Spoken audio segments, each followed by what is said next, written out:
வணக்கம். Jagan capital zone 920 Stradale அப்படின்னா என்னென்னு ஒரு காணொலி போட்டேன். அந்த காணொலியில் வந்து பார்த்திங்கன்னா எவ்வளோ தூரம் லாபம் சம்பாதிக்க வாய்ப்பு இருக்குதுன்னு உங்களுக்கு தெரிஞ்சிருக்கும். நிறைய பேர் பண்ணுறீங்க. இது சம்மந்தமாக எது வேணும்னா நீங்கள் டிஸ்கிரிப்ஷனை நீங்கள் பார்த்தீங்கன்னா உங்களுக்கு தெரியும். அது போக 920 ஸ்டாடல் மாதிரியே வேறு ஏதாவது ஒரு யுக்தி இருக்கா, அது மூலமாக பணம் பண்ண முடியுமான்னு கேட்டிருந்தாங்க. ஸோ அதுக்காக தான் இந்த யுக்தி. இது பார்த்திங்கன்னா எனக்கு ரொம்ப செல்லப்பிள்ளை மாதிரி. ஏன் அப்படி சொல்கிறேன்னா, இதில் சில பயன்கள்லாம் இருக்குது. 920 ஸ்டாடலோட சில பயன்கள் இருக்குது. அது என்னென்னு நான் பின்னாடி சொல்கிறேன். ஸோ இந்த ஸ்ட்ராட்டஜி கவனிங்க. உங்களுடைய போர்ட்ஃபோலியோவில் இது ஒரு நல்ல ஒரு ப்ராஃபிட் கொடுக்கவும், லாபம் கொடுக்கவும், உங்களுடைய நஷ்டத்தை கட்டுப்படுத்தவும் இது உதவும். சரி, அப்படி என்ன ஸ்ட்ராட்டஜி அப்படின்னு பார்த்தீங்கன்னா, இது என்னங்க அப்படின்னு பார்த்தீங்கன்னா, வேறு ஒன்றுமே இல்லை. 920 ஸ்டாடல்னால் உங்களுக்கு என்னென்னு தெரிஞ்சிருக்கும் இல்லையா. 9:20க்கு நீங்கள் என்ன பண்ணுவீங்கன்னா அடி மணியில் நீங்கள் விற்றுட்டு நீங்கள் ஒரு ஸ்டாப் லாஸ் போடுவீங்க. அது என்ன பண்ணுறீங்களோ அதுவே கிட்டத்தட்ட பார்த்தீங்கன்னா 1 மணிக்கு பண்ணுறீங்க.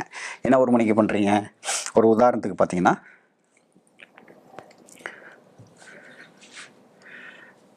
ஒரு மணிக்கு 35,000 இருக்குது அப்படின்னா 35,020 இருக்குன்னா நீங்கள் என்ன பண்ணுவீங்கன்னா 35,000 காலை விற்றுருவீங்க. என்ன வேணும்? விற்றுறணும். அதே மாதிரி 35,000 புட்டையும் நீங்கள் விற்றுறணும். புரிஞ்சுக்கிட்டீங்களா? சரிங்களா? இது இதுக்கு முன்னாடி நம்ம எத்தனை மணிக்கு என்ட்ரு பண்ணோம்? 9:20க்கு நம்ம காலையில் என்ட்ரு பண்ணோம். இப்போது 1 மணிக்கு என்ட்ரு பண்ணுறோம். அதுக்கு பதிலாக இது பண்ணுறோம். அதே மாதிரி பார்த்திங்கன்னா எக்ஸிட்டும் பார்த்திங்கன்னா வெளியே போகிறதும் 3:15க்கு பண்ணுறோம். ஸ்ட்ரைக் ப்ரைஸ் பார்த்திங்கன்னா நான் சொன்ன மாதிரி இந்த ஸ்பாட்டு தான். ஸ்பாட் எங்கே இருக்கோ அதை பொறுத்து நீங்கள் ஏடிஎம் பண்ணிக்கிறீங்க. ஒவ்வொரு லெக்குக்கும் கிட்டத்தட்ட 20% 50% எல்லாமே வேலை செய்யும். 20% வேலை செய்யும், 50% வேலை செய்யும். நீங்கள் குட்டினா குட்டி போட்டுங்க, பெருசுனா பெருசு போட்டுங்க. இல்லை ரெண்டையும் மிக்ஸ் பண்ணி ஒரு லெக்காக போடணுனாலும் போட்டுக்குங்க. சரிங்களா? இது போட்டால் என்ன நடக்கும் அப்படின்னு நம்ம பார்க்கலாம். சரிங்களா? சரி, இப்போ இப்படி போட்டாலும் இதோட ரிசல்ட்ஸ் நம்ம பார்க்கலாம். ஓகே, ஒரு ஸ்டாப் லாஸ் வந்துருச்சுன்னா அதை இன்னொரு ஸ்டாப் லாஸை அப்படியே விட்டுறணும். நீங்கள் என்ன செய்யக்கூடாது? ட்ரையல் பண்ணக்கூடாது. 1 மணிக்கு இது பண்ணுறீங்க இல்லையா, அதை என்ன பண்ணணும்னா இது ட்ரையலிங் பண்ணாதது. ட்ரையல் பண்ணக்கூடாது. ஒரு உதாரணத்துக்கு நீங்கள் கால் 300 விற்கிறீங்க, புட்டு 300 விற்கிறீங்க. இப்போது 20% ஸ்டாப் லாஸ்னு வச்சுப்போம். அப்போ உங்கள் எவ்வளோ போடுவீங்க ஸ்டாப் லாஸு? உங்கள் ஸ்டாப் லாஸ் எங்கே இருக்கும்? 360. உங்கள் ஸ்டாப் லாஸ் எங்கே இருக்கும்? 360. ஒரு ஸ்டாப் லாஸ் அடித்ததுன்னா இன்னொரு ஸ்டாப் லாஸை இங்கே ட்ரையலுக்கு பண்ணக்கூடாது. ட்ரையலிங் பண்ணக்கூடாது. ஓகே, இது ஒரு model. Trail your stop loss அப்படின்னா என்ன அர்த்தம்னா, இன்னொரு மாடல் என்னன்னா 360 இருக்கும்போது இந்த 300க்கு நீங்கள் ட்ரையல் பண்ணணும். பொதுவாக பார்த்தீங்கன்னா குட்டி ஸ்டாப் லாஸ் போடும்போது ட்ரையல் பண்ணுவாங்க. பெரிய நான் மாற்றி சொல்கிறேன். ஓகே, பெரிய ஸ்டாப் லாஸ் போடும்போது 50% போடும்போது பெரும்பாலும் என்ன பண்ணுவாங்கன்னா ட்ரையல் பண்ணுவாங்க. குட்டி ஸ்டாப் லாஸ் போடும்போது பெரும்பாலும் ட்ரையல் பண்ண மாட்டாங்க. ஏன்னா குட்டி ஸ்டாப் லாஸ் போடும்போது ட்ரையல் பண்ணிங்கன்னா 2 வகை அடிச்சிருக்க வாய்ப்பு இருக்குது. ஸோ அது மாதிரி நீங்கள் உங்களுடைய ரூல்ஸ் எப்படி இருக்குன்னு பார்த்துட்டு அதை பேக் டெஸ்டிங் டூல்ஸ்லாம் இருக்கு இல்லையா, ஸ்டாக் மார்க்கு, அல்கோ டெஸ்ட், டாட்டா என், இதிலெல்லாம் நீங்கள் போய் இங்கே பேக் டெஸ்ட் பண்ணி பார்த்துக்கலாம். சரிங்களா? சரி, இப்போ அடுத்து என்ன பண்ணணும் அப்படின்னு பார்ப்போம்ங்களா. முக்கியமான விஷயம், 2 லெக்குக்கும் சேர்த்து கம்பைண்டாக ஸ்டாப் லாஸ் வைக்காதீங்க. அதாவது 300 விற்றுட்டீங்க, 600 நீங்கள் விற்ற ப்ரைஸு. கம்பைண்டு ஸ்டாப் லாஸ் வைக்கலாமா? 650 போனால் எக்ஸிட் பண்ணலாமா? 660 போனால் 10% போகலாம், எக்ஸிட் பண்ணலாமான்னு பண்ணாதீங்க. கம்பைன் ஸ்டாப் லாஸ் பெரும்பாலும் வேலை செஞ்சது கிடையாது. கம்பைன் ஸ்டாப் லாஸ் வைக்காதீங்க. ரைட்டுங்களா? இண்டிவிஜுவல் ஸ்டாப் லாஸு ட்ரையல் பண்ணுறதும் ட்ரையல் பண்ணாதும் உங்கள் இஷ்டம். பேக் டெஸ்டிங் பண்ணி பார்த்துக்குங்க. சரி, இப்போ அடுத்து போகலாம். சரி, என்னங்க அப்படி என்னங்க பெருசாக வந்துட போகுது அப்படின்னு பார்த்தீங்கன்னா இதில் உள்ள விசேஷம் என்னன்னு பார்த்தீங்கன்னா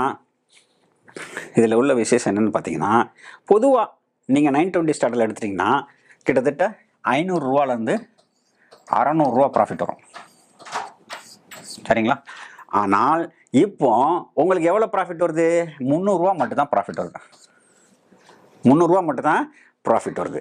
ஆனால் உங்கள் சக்ஸஸ் ரேட் நல்லா ஏறிடும். கிட்டத்தட்ட இது 60%லேருந்து 70% ஆயிரும்.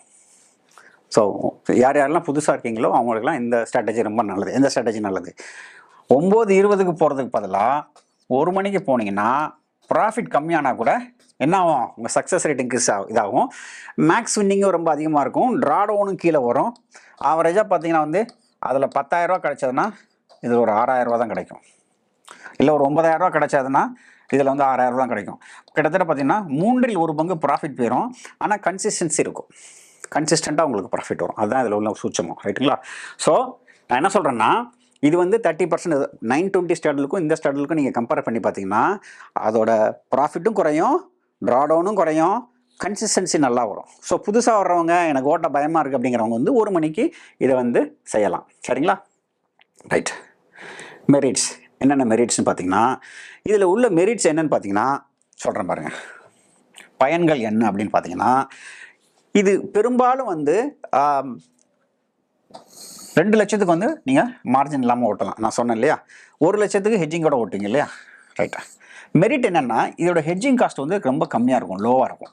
ஏன்னா மத்தியானம் தான் நீங்கள் பண்ணுறீங்க. மத்தியானம் பண்ணும்போது ஆட்டோமேட்டிக்காக ப்ரீமியம் ஓடிஎம்லாம் கரைஞ்சிரும். ஸோ ஓடிஎம்லேருந்து நீங்கள் கிட்ட வந்து வாங்கலாம், இல்லை ஓடிஎம்மே வாங்கலாம். வாங்கினா கூட உங்களுக்கு என்ன ஆயிரும்னா கரைஞ்சிறதுனால ஹெட்ஜிங் காஸ்ட் ரொம்ப கம்மியாக இருக்கும். அதே இது 9:20க்கு நீங்கள் ஹெட்ஜிங் பண்ணோன்னா அந்த தூரமாக வாங்குவீங்க இல்லையா, பை காலும் புட்டும் இல்லையா, வாங்கலைன்னா மார்ஜின் கிட்டத்தட்ட 2 லட்ச ரூபா ஆயிரும். வாங்கினீங்கன்னா மார்ஜின் வந்து 1 லட்சம் ஆயிரும். இந்த வாங்குற ப்ரைஸ் வந்து 1 மணிக்கு வாங்குறதுனால உங்களுக்கு கம்மியாக இருக்கும், நான் சொன்ன மாதிரி. ஓகே, ட்ராடவுன் பார்த்தீங்கன்னா என்ன ஆகுது அப்படின்னு பாருங்கள். ட்ராடவுன் வந்து கிட்டத்தட்ட 4% இருக்கிறதுக்கு வாய்ப்பு இருக்குது. ஹெட்ஜிங்கோட ரன் பண்ணிங்கன்னா 10% இன்க்ரீஸ் ஆயிரும். ஏங்க இங்கே 4%னா இங்கே 8% தானே இருக்கணும், 4னா இங்கே 8 தானே இருக்கணும்னா இங்கே 2% ஹெட்ஜிங் காஸ்ட் ஆகும். இதுதான் இது ஒரு இது எல்லா மார்க்கெட்லையும் வேலை செய்யும், அவ்வளோதான். சரிங்களா? இதே இது நீங்கள் 920 போட்டிங்கன்னா இது என்ன ஆகும்னா அப்படியே உங்களுக்கு ட்ராடவுன் இன்க்ரீஸ் ஆகும். எப்படி ஆகும்னா வந்து 6% வந்து ஹெட்ஜிங் இல்லாமல் இருக்கும். ஹெட்ஜிங்கோட சேர்த்து ரன் பண்ணிங்கன்னா 12% இருக்கும். 12 இல்லை 15% இருக்கும். ஸோ இதில் வந்து 10%, 920 ஸ்டார்டில் என்ன ஆகும் 15% வந்து ட்ராடவுன் இருக்கும். ஸோ ப்ராஃபிட்டும் அதிகம், ட்ராடவுனும் அதிகம் 920ல். இதில் ப்ராஃபிட்டும் குறைவு, நஷ்டமும் குறைவு. அதுதான் அதில் உள்ளது. எல்லா மார்க்கெட்லேயும் வேலை செய்யும். சரிங்களா? ஸோ இதோட பெருசாக ஒன்றும் இது இல்லை அப்படின்னு பார்த்தீங்கன்னா வந்து நான் வந்து ஹெட்ஜிங்கே வாங்க விரும்பலை, அப்படியே நான் வேலை செய்ய போகிறேன் அப்படின்னா வந்து நீங்கள் என்ன பண்ணலான்னா 2 லட்சத்துக்கு ஒன்று ஓட்டிங்கன்னா மாதம் 3% கிடைக்கிறதுக்கு வாய்ப்பு இருக்குது. ஃப்ரைடே மட்டும் ரன் பண்ணாதீங்க. ஹெட்ஜிங்கோடு சேர்த்து ஓட்டினீங்கன்னா அது 5% கிடைக்கிறதுக்கு வாய்ப்பு இருக்குது. ஆனால் என்ன பிரச்சனைனா ட்ராடவுன் பழுத்துரும், பார்த்துக்குங்க. ட்ராடவுன் கண்ணா பின்னான்னு வரும். அண்ட் என்னென்னா V shape, W shape, M ஷேப்லாம் நிறையா லாஸ் வரும். ஃப்ரீ ட்ரேட்லாம் ஆகும், எல்லாம் ஜம்ப் ஆகும். அதெல்லாம் நீங்கள் டேக் கேர் பண்ணிக்கணும். நீங்கள் அதுக்குரிய அல்கோ சாஃப்ட்வேர்லாம் நீங்கள் பண்ணிக்கிறது நல்லது. உங்களுக்கு இதில் இந்த ஸ்ட்ராட்டஜிஸ்லாம் எப்படி அல்கோவில் போடணும்னா நீங்கள் ட்ரேட்ரானில் போடலாம். அது ரெஸ்பெக்டிவ் லிங்க் வந்து நீங்கள் டிஸ்கிரிப்ஷனில் பாருங்கள். பார்த்தீங்கன்னா நீங்கள் அதில் அக்கௌண்ட் க்ரியேட் பண்ணிட்டு இது பேக் டெஸ்ட் பண்ணிடுங்க. பேக் டெஸ்ட் பண்ணிட்டு உங்களுக்கு நல்லா இருந்தால் திருப்திகரமாக இருக்குது அப்படின்னா நீங்கள் அதை பண்ணிக்கலாம். சரிங்களா? அவ்வளோதாங்க. ஸோ நான் என்ன சொன்னேன்னா 920 ஏற்கனவே போட்டிருக்கேன். அது மூலமாக நிறைய பேர் பண்ணிகிட்ருக்கீங்க. இது ஒரு 1 மணிக்கு ஒன்று போட்டிங்கன்னா வந்து என்ன ஆகுனா வந்து அதை விட இது ப்ராஃபிட்டும் கம்மி, ட்ராடவுனும் கம்மி. யாருக்கெல்லாம் வந்து ரிஸ்க் அதிகமாக எடுக்க வேணாம்னு நினைக்கிறீங்களோ அவங்களாம் 1 மணிக்கு பண்ணலாம். யாரெல்லாம் ரிஸ்க் கொஞ்சம் அதிகமாக எடுக்கணும்னு நினைக்கிறீங்களோ அவங்களாம் காலையில் ரன் பண்ணலாம். என்ன கேட்டிங்கன்னா காலையில் 2, மத்தியானம் 1 நான் பண்ணுறேன். சரிங்களா? அதாவது வேறு மாதிரி சொல்லணும்னா 2 மடங்கு பார்த்தீங்கன்னா காலையில் போகும், 1 மடங்கு பார்த்தீங்கன்னா மதியானம் போகும். ஸோ 2யும் பேலன்ஸ் பண்ணுற மாதிரி நீங்கள் வந்து உங்களுடைய யுக்தியை வடிவமைச்சிக்கலாம். இந்த காணொலி பயனுள்ளதாக இருந்திருக்கும் நம்புறேன். இன்னொரு காணொலியில் மறுபடியும் சந்திக்கலாம்.